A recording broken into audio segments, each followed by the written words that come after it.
Bonjour tout le monde, j'espère que vous allez bien. On se retrouve aujourd'hui dans le 20e épisode, à 3 semaines de WNBF France et surtout une semaine après WNBF Belgique. Et cette vidéo sera dédiée à un récap, uniquement à un récap de WNBF Belgique pour vous expliquer globalement comment ça s'est passé. Je vais essayer de vous faire revivre tout ce qui s'est passé en long, en large et en travers sur cette dernière semaine de Peak Week, en vous mettant des images à l'écran et en vous expliquant le déroulement des journées. Vis-à-vis du plan, au cours de cette semaine de Peak Week, j'avais 3 trainings à réaliser. Le premier était lundi en RIR6 sur un Lower A. J'avais mes 20 000 pas à réaliser tout autant que mes 30 minutes de cardio à faire. 1400 calories toujours pour ce lundi, autant que pour le mardi. J'avais également un training à réaliser sur ce même jour, un Upper A avec la même intensité RIR6, 20 000 steps et 30 minutes de cardio. Le mercredi, toujours à 1400 calories, journée off training, mais j'avais tout de même mes 20 000 pas à réaliser. C'était la journée de déplacement pour aller sur Gand, donc en Belgique. J'ai fait Rennes, Paris, Paris, Bruxelles, Bruxelles, Gand. Heureusement que ma mère était là, vraiment c'était un calvaire. Non seulement il faisait chaud, j'avais mes valises à déplacer et en plus de ça j'avais un problème de 4G, donc si j'avais pas eu ma mère avec moi, non seulement pour m'aider à transporter mes affaires, mais en plus de ça à me repérer dans l'espace et à prendre les bons transports, je n'aurais jamais pu arriver à Gand en temps voulu et surtout en vie. Je pense que je me serais perdu. Donc encore une fois, merci maman. Le jeudi, première journée de recharge à 2200 calories. Ça fait vraiment du bien de manger plus. Passer de 1400 calories à 2200, c'était juste un bonheur. J'avais aussi un Upper B à réaliser en RIR6 accompagné de 15 000 pas. Franchement, quand on baisse les pas, c'est juste un vrai bonheur. Passer de 20 000 à 15 000 au niveau de la charge mentale, ça fait beaucoup de bien. Pareil, manger plus. Franchement, le jeudi, j'étais très bien psychologiquement. On a fait pas mal de marches pour visiter aussi la ville de Gand, qui était juste une très belle ville. L'architecture était vraiment incroyable à Gand. Les gens là-bas sont juste hyper détente, hyper respectueux. Les rues étaient super propres, il faisait bon. Le vendredi, deuxième journée de recharge à 2200 calories. Vraiment, j'avais faim de plus en plus. On réalisait pas mal de check-in avec mon coach. On voyait que la shape se remplissait petit à petit. Donc, le mood était vraiment très bon. J'avais 12 000 pas à réaliser seulement. Sur cette même journée, il y avait pas mal de choses à réaliser, à savoir le test antidopage. Il y avait l'inscription à la compétition, la première couche de TAN, beaucoup de choses, beaucoup de nouvelles choses, beaucoup de découvertes. Franchement, c'était une journée très enrichissante. Donc le vendredi, c'était vraiment une journée qui était très stimulante, très hypante et j'avais qu'une hâte, c'était vraiment de découvrir ce qui m'attendait le samedi, à savoir la compétition. Le samedi, alors le samedi, c'est pas passé comme prévu. Déjà, dès 1h le matin, je me réveille, j'arrive pas à me rendormir. Je me dis, mais qu'est-ce qui se passe? J'avais trop faim.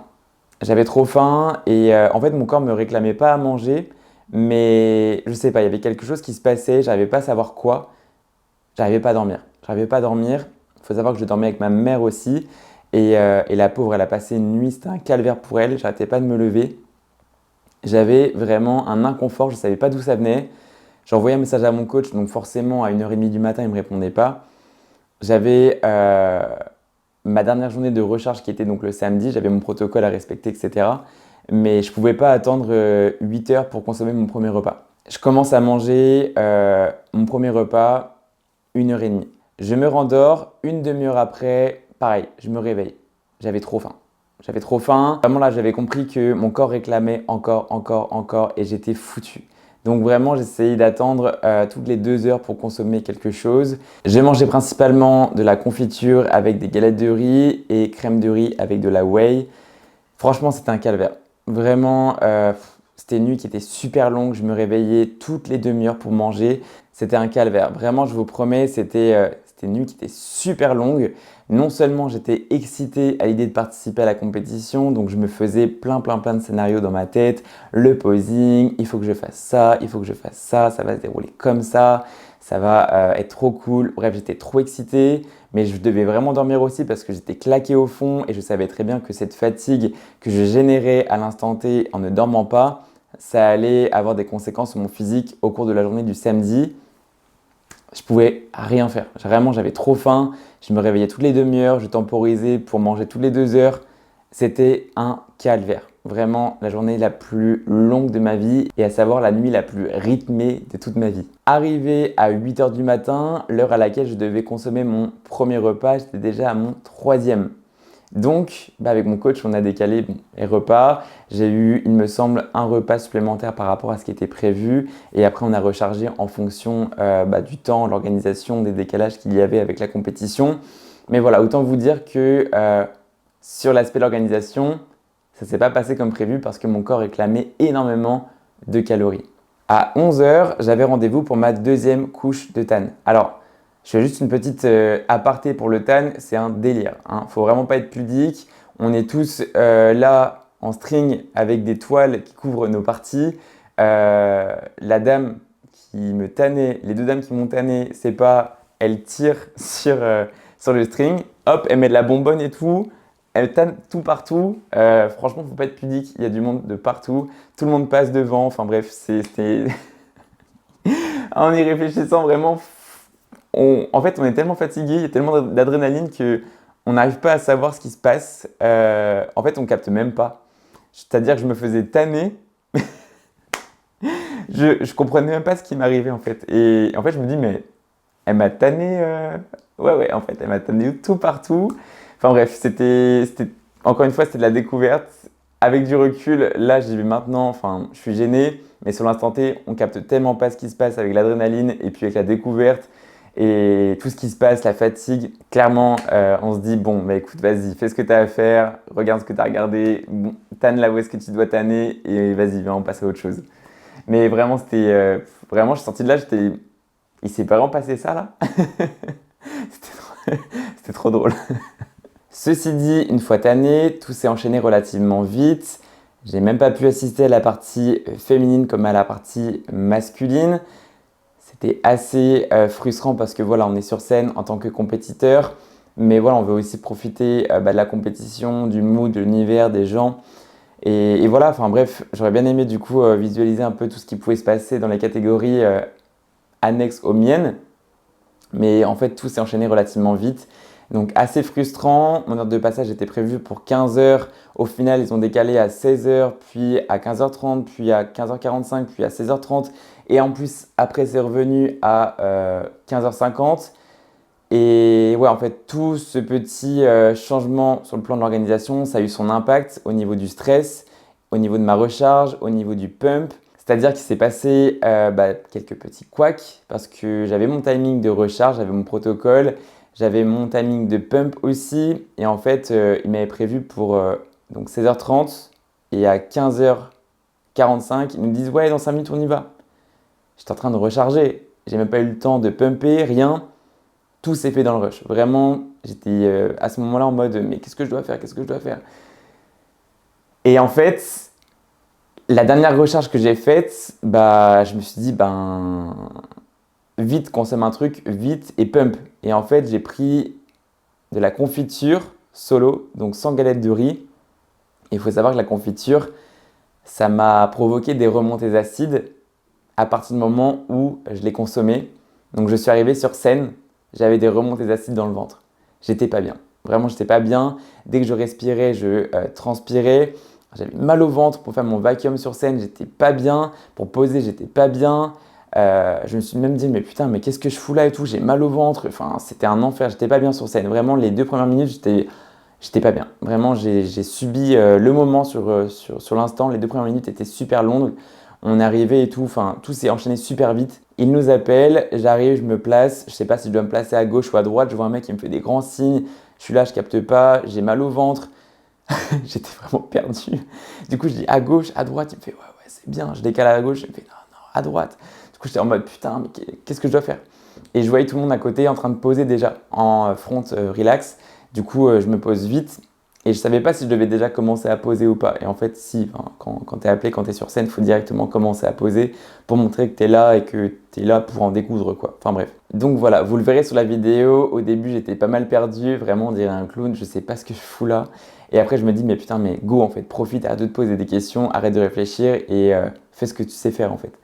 Donc voilà, les comparaisons, les pauses imposées, les pauses en relax, tout s'est enchaîné. Au niveau des résultats, sur 7 participants, je fais 6e. C'est pas du tout ce que j'espérais. C'était ma première compétition. Je sais pertinemment ce qu'il y a à proposer pour ma deuxième compétition pour WNBF France. On verra la semaine prochaine clairement le plan, les prévisions, etc. Parce que si je commence à m'éparpiller sur ce qui est prévu, sur le plan à venir, etc. maintenant, la vidéo va durer vraiment 30 minutes. Mais voilà, clairement, j'étais pas satisfait du tout. Il y a pas mal de choses qui m'ont frustré.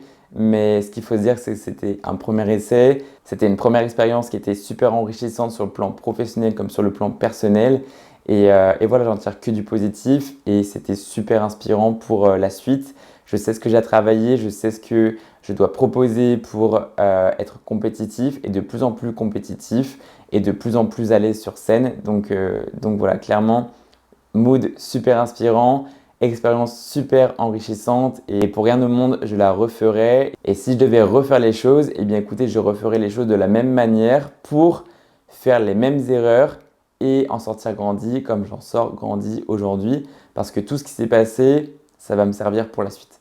Je vais juste faire une petite aparté concernant les catégories pour que vous puissiez éventuellement comprendre mon classement.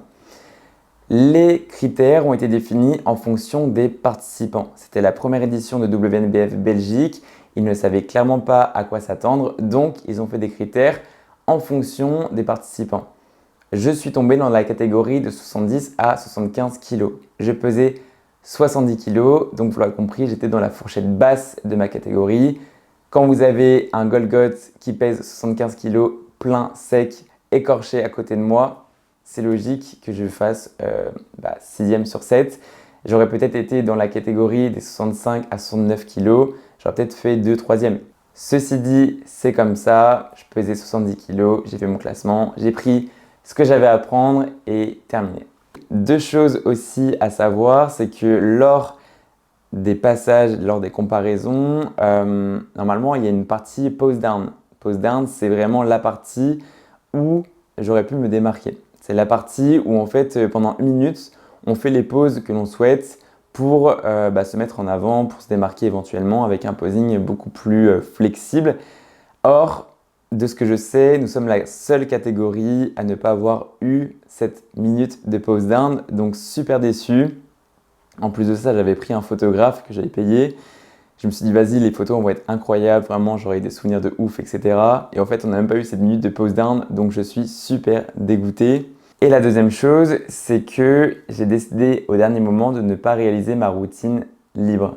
Alors, j'espère que vous ne serez pas trop déçus. Moi, de mon côté, j'avoue que j'ai un peu le seum parce que j'avais payé un photographe pour avoir un maximum de souvenirs, etc. etc.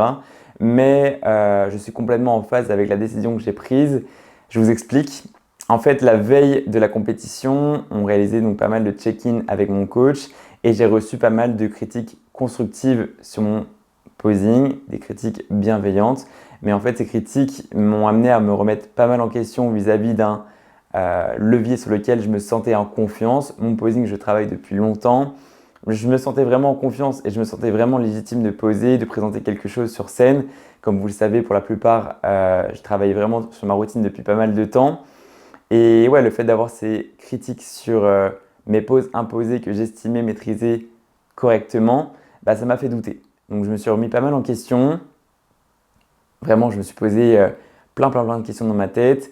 Avec du recul, en plus, j'ai réalisé que la compétition de posing libre était à 10 h le matin, soit quelques heures avant les comparaisons de la réelle compétition avec les autres compétiteurs.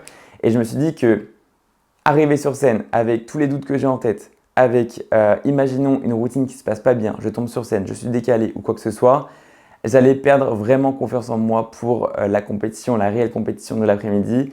Et je me suis dit, ça c'est hors de question. Donc, j'ai décidé de ne pas réaliser ma routine libre, c'est comme ça. J'espère que vous ne serez pas trop déçus. Pour ma part, c'est complètement OK et encore une fois, je suis en accord avec ma décision que j'ai prise.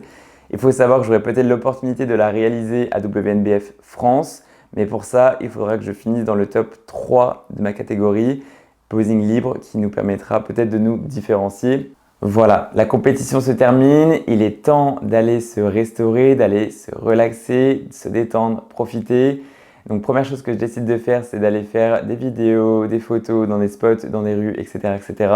Je vous mets quelques extraits à l'écran au montage si je réussis. Et ensuite, bien évidemment, qu'on va manger. Je me suis fait plaisir. Ça a été à base de gaufres. Gaufres, chocolat blanc, spéculoos, incroyable, incroyable. Ensuite, il y a eu un petit brownie. C'était trop bon. C'était trop bon. Et le soir, on a fait quelque chose de très très bon.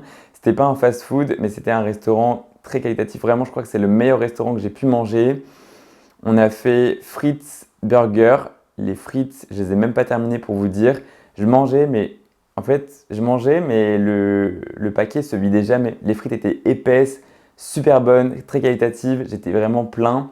À ce moment-là, j'étais vraiment bien. J'avais fait ce que j'avais à faire sur scène. Je profitais ensuite avec mes proches sans culpabilité. J'avais mérité ma récompense. Franchement, j'étais hyper détendu. Voilà, vraiment, j'étais trop bien. J'ai mangé, je crois, l'équivalent de 6000 calories post-compétition. Le soir, je pose et je me remarque que j'étais plein. J'étais plein et je me suis dit, mais en fait, je suis prêt à aller sur scène. En fait, la condition et le physique que j'avais à 21h, voire 22h le soir, c'était le physique que j'aurais dû avoir pour aller sur scène. Donc autant vous dire que pour WNBF France, ce sera le physique que je prétendrai proposer. Clairement, je ne vous en dis pas plus, mais la recharge qu'on l'a faite, c'était une petite recharge, trop petite recharge par rapport à ce que je peux encaisser et par rapport à ce que je pourrais éventuellement proposer pour WNBF France et qui sait, peut-être décrocher une médaille. La vidéo va se finir sur le Q&A de Instagram sur lequel du coup je vous avais demandé de me poser quelques questions par rapport à la compétition et c'est parti. Première question, quel était mon état mental juste avant de monter sur scène? Eh bien écoutez, j'étais super content d'être là, super déterminé, super motivé et ouais, pour moi je méritais du coup d'être là et j'étais super heureux d'y être. Après voilà, tout s'est passé de manière un petit peu hâtive, mon pump n'a pas été correctement réalisé, ma recharge non plus, donc voilà, pour le coup j'étais assez dans le rush, j'ai même pas eu le temps de réaliser que j'étais dans les backstage, que j'étais déjà sur scène en fait. donc voilà, pour le coup, très content, très heureux, très déterminé. J'ai aucun regret, j'étais très content et j'ai qu'une hâte pour vous dire, ouais, c'est de remonter sur scène à WNBF France. Deuxième question, quel est le souvenir que tu garderas de cette première compétition? Quel est le souvenir? Je dirais le tan. Le tan, non pas parce que la manière de me faire tanner m'a marqué, mais juste avoir du tan sur soi, ça fait clairement changer tout ton physique. Et en fait, quand je me suis vu en photo, je me suis dit, mais en fait, j'étais content. J'étais content des résultats. Et sinon, de manière plus sérieuse, c'est clairement le post-compétition où j'étais avec mes proches. Parce que, faut le dire, lors de ma prépa, j'ai tiré un trait pas mal sur mes relations sociales et notamment mes moments avec mes proches. Et le fait de vivre ça avec eux, c'était incroyable. Autre question, que ressent-on à la dernière seconde avant de monter sur scène? Alors, à la dernière seconde, je ne saurais pas te dire parce que clairement, on ne réalise pas trop, je pense. Enfin, surtout quand c'est la première, tu ne réalises pas trop. Moi, j'étais un peu dans la découverte, j'étais un peu dans le rush. Tu regardes un peu aussi les physiques qu'il y a autour de toi. Il y avait quand même un bon mood, mais voilà, clairement, j'ai pas eu trop le temps de me poser trop de questions. J'étais plus motivé à faire des pompes, à faire des élévations latérales avec des élastiques, à essayer de pumper au dernier moment plutôt qu'à me poser trop de questions. Et sinon, il n'y a pas d'autres questions. J'avais que du soutien par rapport à WNBF France. Pas mal de félicitations également par rapport à WNBF Belgique. Et je vais directement faire la transition sur les remerciements parce que vraiment, vous avez été nombreux, mais vraiment nombreux comme il n'y a pas. Sur les 4 dernières semaines avant WNBF Belgique, je recevais une tonne de messages. Et pour vous dire, la veille de la compétition, je suis monté jusqu'à 50 messages non lus sur Insta et j'avais également une quarantaine de messages de soutien sur WhatsApp de la part de mon équipe. Donc franchement, c'était juste incroyable. Vraiment, je me suis fait porter de A à Z. C'était juste, c'était une dinguerie. C'était une dinguerie. Donc merci beaucoup. Merci énormément pour tout ce que vous avez fait pour moi sur ces dernières semaines, sur ces derniers instants. Cette vibe était vraiment incroyable. Donc merci beaucoup, merci infiniment. Et voilà, c'est pas fini. On se dit à la semaine prochaine pour WNBF France. On parlera de mon physique au retour de WNBF Belgique, des prévisions et tout ce qui s'ensuit. À très vite.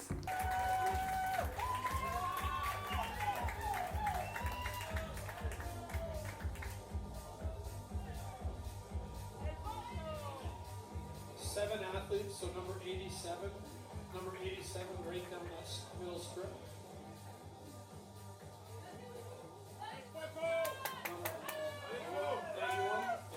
Shift over.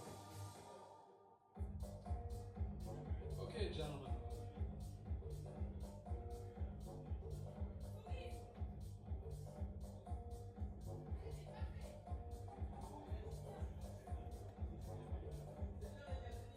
All right, one last time for the judges, 75, 78, 86, 87, 88, 90, and 91. Here we go, quarter turn. Quarter turn, yeah.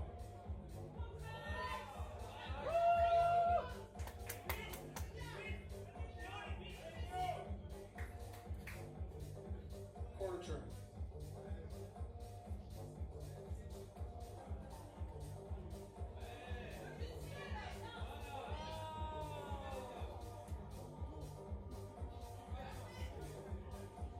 Quarter turn.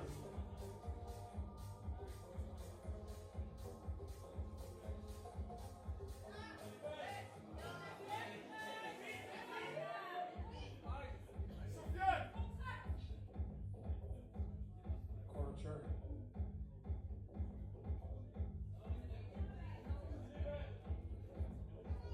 Number 75 and 86, please switch. 86.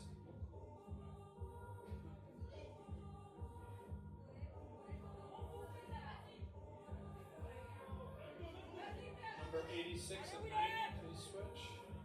86 and 90.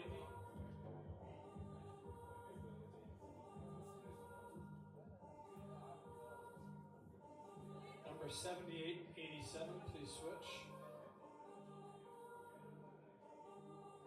87 and 78, 87.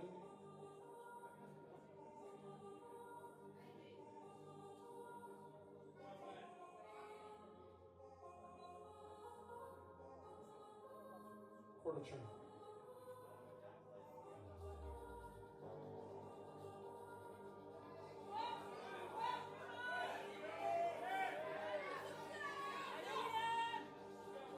Quarter turn.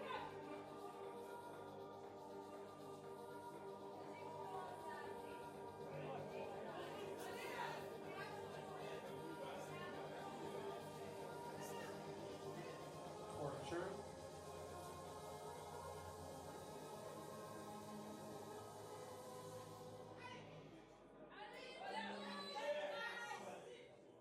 Quarter turn.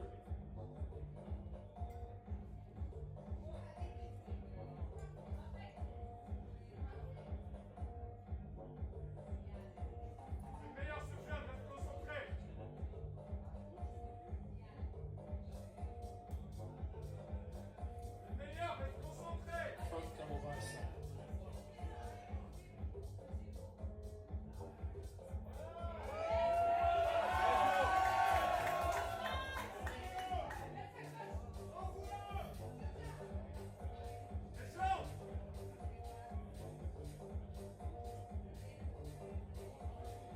Front lap spread.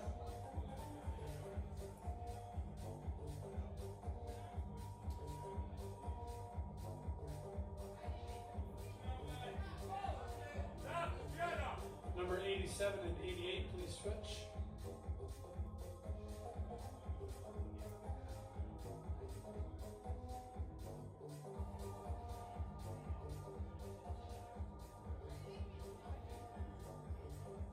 Quarter turn, side chest.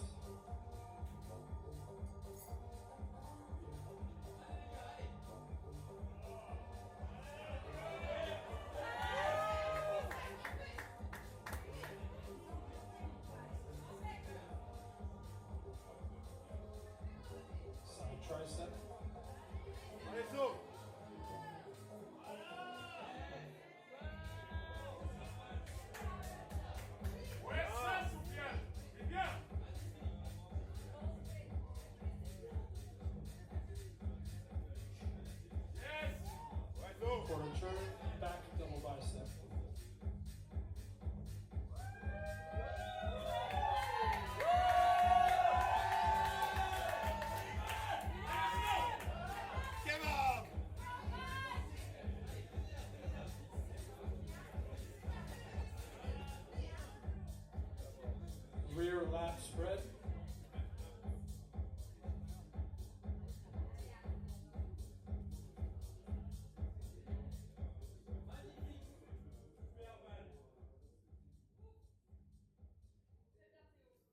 turn, side chest.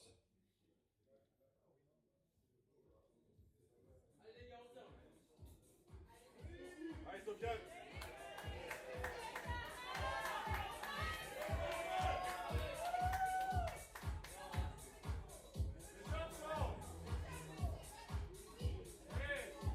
Side tricep.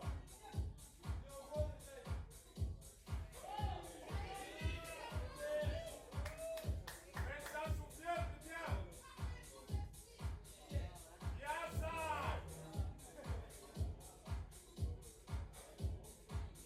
Face the front, abs and thighs.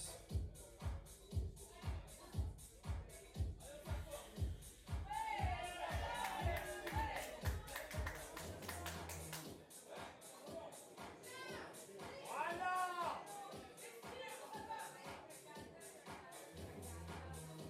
Hands on hips.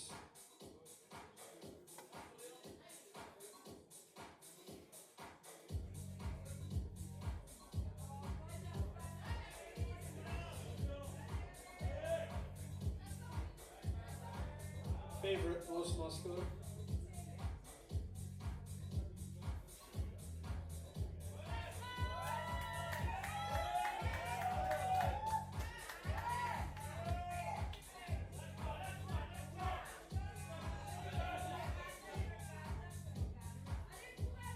Relax.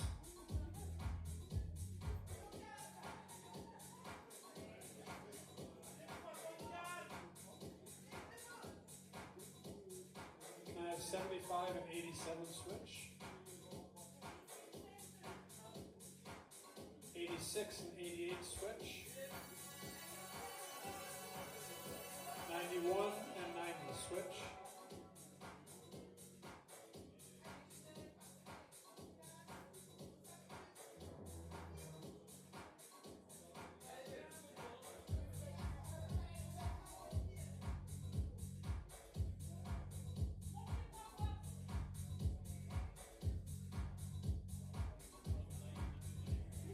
Front double bicep.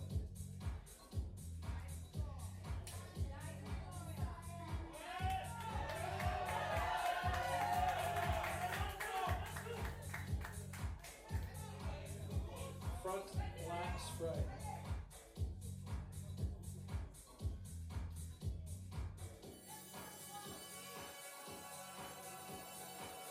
Ouais, ça c'est bien, c'est tout là.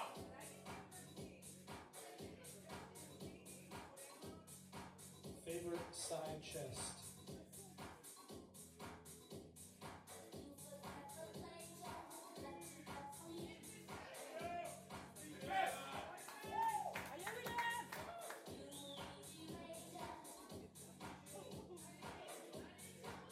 Side tricep.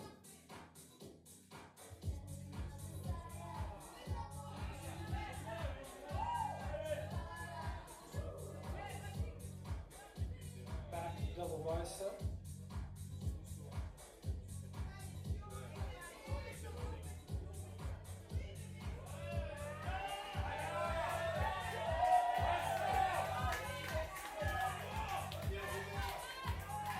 Lat spread.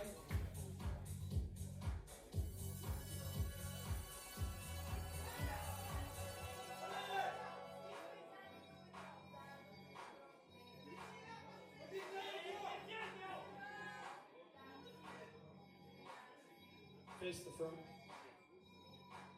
Abs and thighs.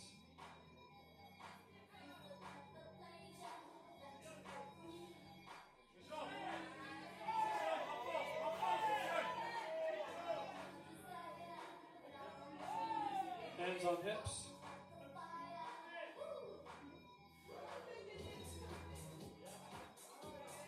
Relax. Everyone take 2 big steps forward. 2 big steps forward. 1, 2. One more. One more. Favorite, most muscular.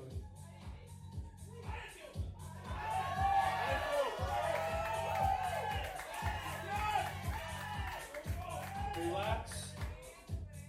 Relax. Hands on hips.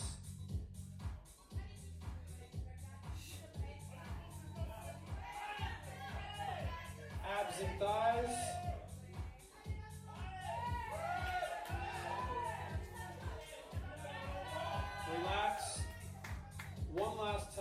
the crowd your favorite, most muscular, as much as you can.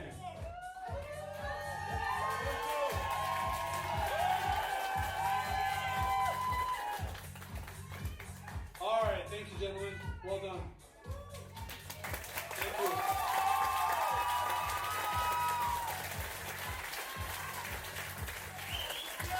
Thank you, guys.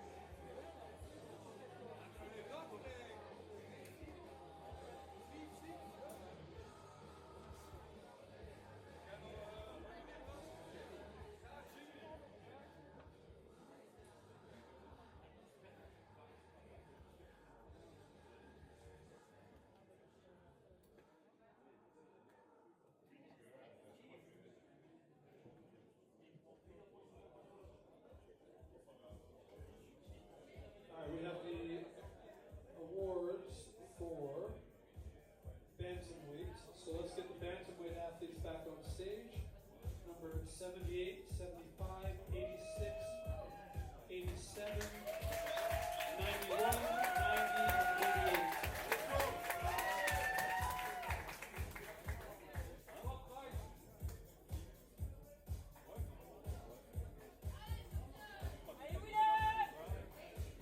Okay, we're going to announce the top three, and a reminder to each athlete, if you are in the first two, so first or second, don't take off because you're both in the overall, okay? So, in third place, number 87, Sofiane Tarafat.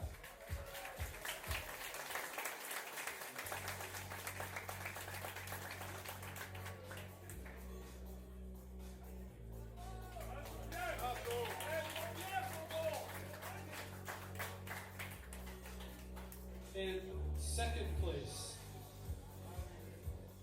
number 75, Theo Durales.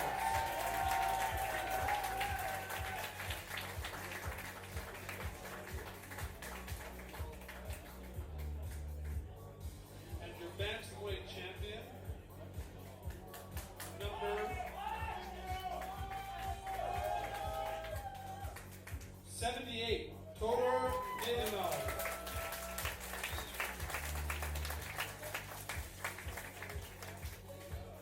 So number 75 Theo, and Todor in the overall, okay?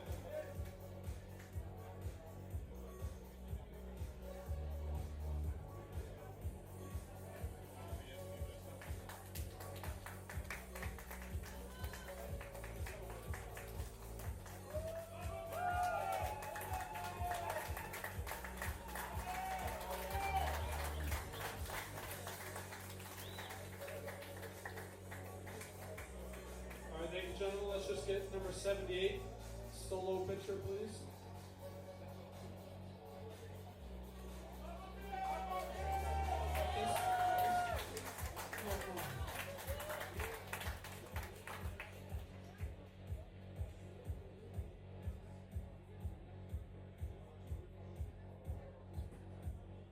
All right, just the winner, just the winner. One more picture.